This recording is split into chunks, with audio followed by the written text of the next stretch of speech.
사랑의 샘 평화의 소리 KCR 11시 종합뉴스 365 헬스 마이랑이 베이로 변호사 윤영준 JP 에듀케이션 EL 디자인 전망 좋은 창 JMP로 이완상 변호사 공동 제공입니다.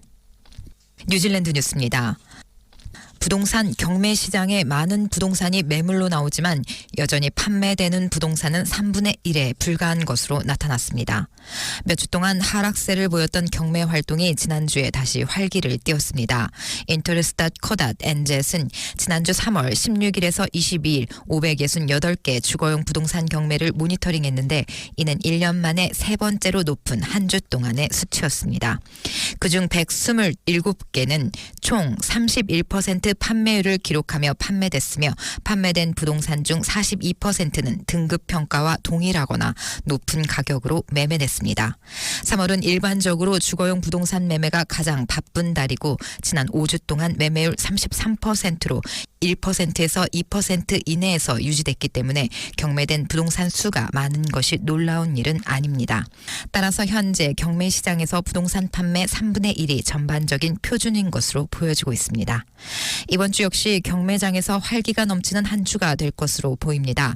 하지만 올해 이른 부활절 휴일로 주택시장이 가을로 접어들며 여름 성수기 판매 종말을 고할 수도 있습니다. 새로 공개된 정부 브리핑에 따르면 뉴질랜드는 논란의 여지가 있는 오커스 협정에 참여할 방법을 적극적으로 찾고 있으며 이 협정에서는 AI를 잠수함 수색기에 탑재하고 군사적 목표를 위해 깊은 우주에 레이더를 배치하는 작업이 이미 진행 중인 것으로 파악됐습니다. 오커스 필라2에 대한 새 정부 첫 번째 브리핑은 미국과 호주 및 영국의 오커스 필라1 파트너와 협정에 대한 열정이 커지고 있음을 보여주고 있습니다. 이는 첨단 군사 기술 배치를 위해 미국과 중국이 경쟁하는 데 핵심이 되는 협정에 서명하는 비용보다는 경제적이며 정치적 이익을 강조합니다.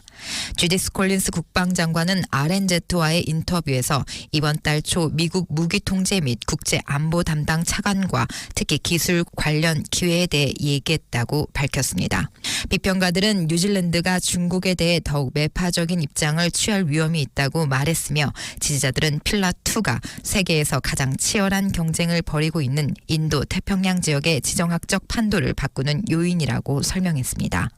브리핑에서는 특히 뉴질랜드가 물질적 기여를 할 수 있는 분야에서 뉴질랜드가 필라2에 참여할 수 있는 방법을 적극적으로 찾고 있으며 올해 어느 시점에서 참여에 대한 공식적인 결정을 내릴 것으로 예상했습니다. 많은 사람들은 양도소득세를 받아들일 준비가 돼 있다고 국내의 선도적인 불평등 전문가들 중 한 명이 말했습니다. 크리스 힙킨스는 일요일 야당 지도자로서 첫 공식 연설에서 조세제도가 불공평하다고 언급하며 노동당은 이제 2026년 선거에 적용될 새로운 조세 정책을 수립하기 위해 처음부터 다시 시작할 것이라고 밝혔습니다. 세금은 노동당 의원총회에서 분열의 원인이 되었습니다. 선임 국회의원 데이비드 파커 는 지난해 힙킨스가 노동당이 정권을 잡을 경우에 자본 이득세나 부유세 도입을 배제한 후 세입 포트폴리오를 중단했습니다.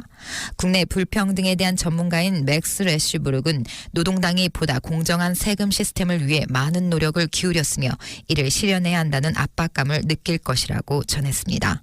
부와 소득에 대한 과세 논쟁을 요구하는 것은 뭔가로 이어져야 하며 그렇지 않으면 노동당과 노동당의 지지에 엄청난 피해를 입힐 것이며 양도소득세가 대중에게 알리는 가장 쉬운 아이디어가 될 것이고 사람들이 이를 받아들일 준비가 돼 있다고 생각한다고 레슈브룩은 덧붙였습니다. 한 젊은 여성은 뉴질랜드는 우리가 불평등 위기를 겪고 있고 재산으로 벌어들인 수백만 달러에 대해 세금을 내지 않는 백만장자들이 있다는 사실을 받아들여야 한다고 생각한다고 말했습니다. 힙킨스는 세금 개혁과 관련해 모든 옵션이 다시 테이블 위로 올라갔다면서 노동당은 내부 논의 문서를 통해 향후 2년 동안 새로운 조세 정책을 수립한 뒤 2026년 선거를 앞두고 대중에게 공개할 예정입니다. 오클랜드 시의회의 장기 계획에 대한 귀하의 의견을 보내십시오. 2024년에서 2034년까지의 장기 계획에 대한 의견 내기에 한국 커뮤니티의 적극적인 참여가 필요합니다. akhaveyourSay.co.nz에서 좀 더 자세한 정보를 확인하실 수 있습니다. 감사합니다.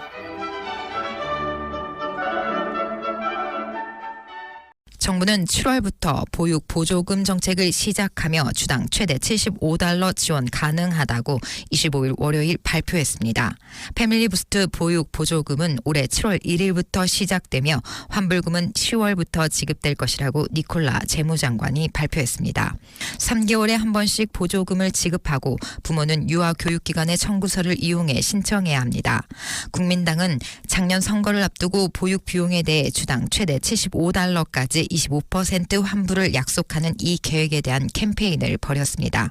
$14만 에서 $18만 소득자에 대한 상환액은 25%에서 점진적으로 줄어들며 $18만 이상 소득 가구는 자격이 박탈됩니다. 내각 후 주간 언론 브리핑에서 윌리스는 약 2만 1천 가구가 전액 지급을 받을 자격이 있을 것이라면서 약 10만 가구가 이 정책의 혜택을 받을 것이라고 말했습니다. NIWA 연례 조사에 따르면 뉴질랜드의 빙하는 지속적인 얼음 손실로 인해 부서지고 있는 것으로 나타났습니다. NIWA는 1970년대부터 산맥 위로 비행하며 여름철 말기 적설 조사를 실시해왔습니다. 이 프로그램은 빙하 상태 관찰과 설선의 고도에 대한 관찰로 구성됩니다. 프로그램 책임자인 앤드류 로리는 빙하는 2018년에도 믿을 수 없을 정도로 작았고 제 기능을 수행할 수 없었으며 이번 조사 결과 지난번 크기의 3분의 2만 남았다고 밝혔습니다.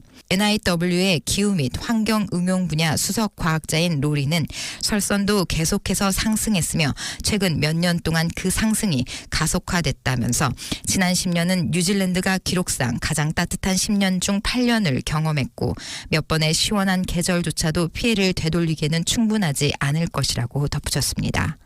빙하는 뉴질랜드의 환경과 경제, 문화에 상당한 기여를 하며 하천 서식지를 유지하고 호수와 강, 바다에 영양분을 공급하는 중요한 물 공급원입니다.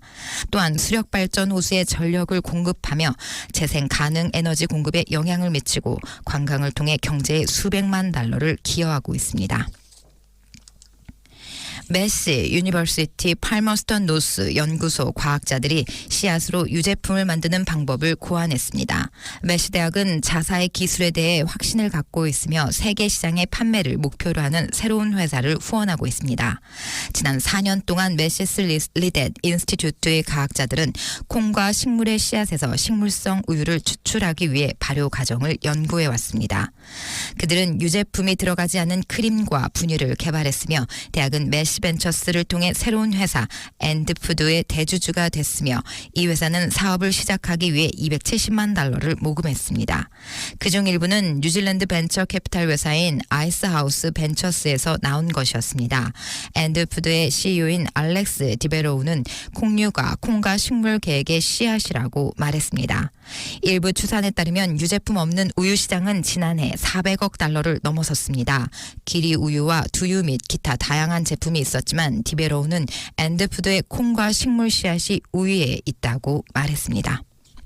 지금까지 전해드린 뉴질랜드 뉴스는 뉴스허브, 원뉴스, RNZ, 뉴질랜드 헤럴드, 스타프, 인터스tat, 코닷, NZ에서 간추렸습니다. 오늘의 환율 정보입니다.